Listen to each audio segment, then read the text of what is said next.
have to be extraordinary. I have been very fortunate in life. It must be wonderful to be you, with your perfect husband and your perfect marriage. I will be putting all of my effort into making Bill and Haley pay. We're getting married tomorrow! And I'm gonna tell you something, you didn't make me, and your father didn't make me either. As far as I'm concerned, I don't have a father.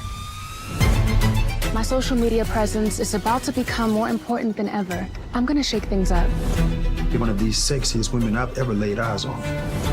This baby is ready. You've got nothing to worry about, okay? We got this. I should get you out of here. When Samantha demands proof, Leslie pulls out her phone and shows a forged text exchange between Marcus and herself, where Marcus writes, "If Samantha finds out Amara isn't mine, she'll leave. I can't lose them. Destroy the records." Samantha's world craters. She doesn't check the metadata. She doesn't question the timing. All she sees is the man she trusted plotting behind her back with the woman she most despises.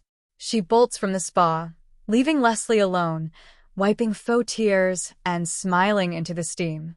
Thursday, April 9th, the calm before the furious explosion.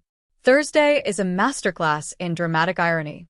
Marcus, realizing Leslie is up to something, confronts her at her penthouse. "What did you tell my wife?" he demands. Leslie laughs, a genuine, ugly sound. "I told her the truth you were too coward to face, that you're a liar. But don't worry, darling. By tomorrow night, she won't just hate you. She'll hate herself for ever loving you." Meanwhile, Samantha spends the day in a fog. She visits Amara at school, watching her daughter laugh with friends, and feels the ground shift. "What if he never wanted you?" she whispers to herself. That evening, Samantha receives an anonymous envelope slid under her front door. Inside, a single ultrasound photo of Leslie, dated 6 months ago, with a handwritten note. "Ask Marcus about his real family. A friend." The ultrasound is fake. Leslie created it using a stock image, but it's the final straw. Samantha doesn't sleep. She sits in the dark living room, surrounded by family portraits, and begins to shake. The fury isn't coming. It's already there, a caged animal clawing its way out. Friday, April 10th, Samantha's furious explosion. Leslie ruins everything in chaos. The gala. The annual Fairmont Crest Foundation Ball, held at the opulent Crestview Manor. Crystal chandeliers, champagne flutes, silk gowns, and a string quartet playing softly in the corner. It is the worst possible place for the truth to detonate, which makes it Leslie's preferred venue. She arrives in a blood-red gown, hair perfectly coiffed, arm in arm with a confused Marcus, whom she tricked into coming as her date by claiming she had evidence that would clear his name. Samantha arrives separately, wearing a stunning silver gown but with hollow, burning eyes. The explosion begins quietly. Samantha takes the stage to announce the charity's annual fundraising goal. She taps the microphone. "Good evening," she says, voice steady. "I'd like to dedicate this year's gala to honesty. Because without honesty, we have nothing. No marriages, no families, no future." Her eyes lock onto Marcus. The room shifts uncomfortably. For example, she continues, "Did you know that my husband, Marcus Dubois, allegedly faked a paternity test to trap me into marriage? And that his mistress, sitting right there in red, has been carrying his secret child?" Gasps ripple through the crowd. Marcus shouts, "Samantha, no, that's not." But Samantha isn't done. She pulls out her phone, projecting the forged text exchange onto the large screen behind her. "Look at your hero," she spits. "Look at the man who smiled at our daughter's recitals while paying off Leslie Crane to hide the truth." Leslie feigns shock, covering her mouth with her hand, but her eyes are dancing. This is exactly what she wanted. Then comes the true explosion, not the one Leslie expected. Samantha descends from the stage, walks directly up to Leslie, and slaps her so hard the sound echoes off the marble floors. "You ruined my family," Samantha hisses, voice cracking into a scream. "You slithered into my life and poisoned everything. But you forgot one thing, Leslie." She turns to face the entire ballroom. "I have proof that Leslie forged those documents. I hired a forensic analyst this morning. The texts? Fake. The ultrasound? Fake. The paternity test? Also fake. Leslie's smug mask shatters. That's impossible, she whispers. Oh, it's possible, Samantha says, now eerily calm, which is somehow more terrifying. I've been playing you for 3 days, Leslie. I let you think I was falling apart, but I was gathering receipts. Marcus never had an affair with you. Not recently.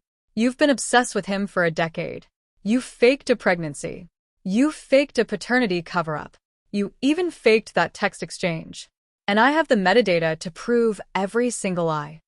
Marcus looks like he's been hit by a truck, not because of the affair, but because his wife just played a con artist better than the con artist. The crowd erupts into chaos. Security guards move in. Leslie tries to flee, but Samantha grabs her wrist. No, Samantha says, loud enough for the local news camera now filming from the back of the room. You're going to stand here and watch while I tell everyone what you did to my family. And then you're going to jail. What follows is a 5-minute monologue of pure, righteous fury. Samantha details every manipulation Leslie has perpetrated over the past 2 years.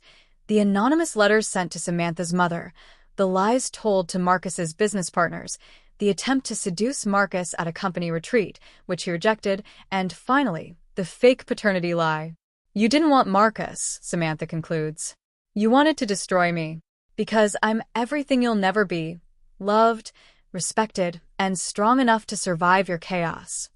Leslie, for the first time, has no witty retort.